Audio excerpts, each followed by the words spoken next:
Howdy folks, I'm Wally Elliott. I'm a citizen here in Mullins, South Carolina, which is in Marion County, and we have just experienced Hurricane Florence here in our area, in the PD area. We didn't have high winds so much as we did experience just a lot of torrential rain, 20+ inches in most areas. But we've got neighbors on the river and in neighboring towns, thinking of Nichols specifically, that have just homes and businesses flooded. And to make this story sadder, it happened, very similar story 2 years ago. And one of the fortunate situations we have here in South Carolina is, as was with 2 years ago, the South Carolina Task Force and the firefighter immobilization system was activated. And we've got folks that are coming in from all over South Carolina. A lot of these folks, I think, are from the upstate. We've got folks from Florida, Tennessee, Louisiana, where else? Maryland, Pennsylvania. So we've got folks from all over the country that are coming in and donating their time, if you will, and their skills to help out. They're coming in with their equipment and basically operating under the South Carolina Task Force 1 system. So, but to just give you an idea about these folks, in this situation, the deployment was for water rescue specialists. If we would have had a earthquake, for instance, we might have needed structural collapse specialists. But in this situation, with the rising waters, flooded rivers, we've got swift water teams, water specialists, boat crews from all over the state. These folks are typically serve as firefighters in various fire departments all over the state and country, and they have a specialty, if you will, in their training.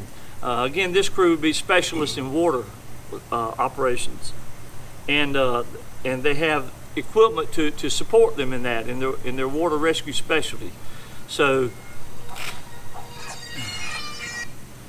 we really owe a lot to them in coming. Some have been here for almost 2 weeks now in our discussions just prior to making this video. And they've left the comforts of their home and their family, and they're here and they're living in almost primitive conditions in a lot of places. And we're having this group out here, and one of the reasons we've gathered here is many of them are here on our farm because we have the resources to allow showers. So they are here gathering up. We're just supporting any way we can here at the Diamond E Farm. But we thought it was really important that we let folks know who these folks are and what happens in a situation like this. We're just so blessed to have people that have come out and work any amount of hours that's required. There's not a certain amount of time they're working. They're working until the job's done. And we've heard stories of numerous rescues. I know one of the early times in Mullins in town, when one of the housing developments flooded, I think there were 200+ people that were actually assisted in being removed in waist-deep water. Elderly folks, little children, and their pets.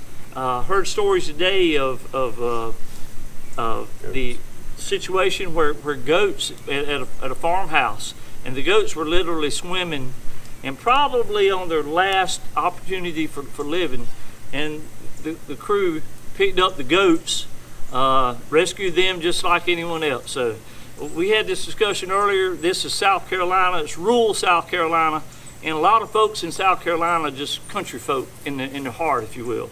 And these folks have been very compassionate, not only with the people, but with the many animals that they've come and been exposed to.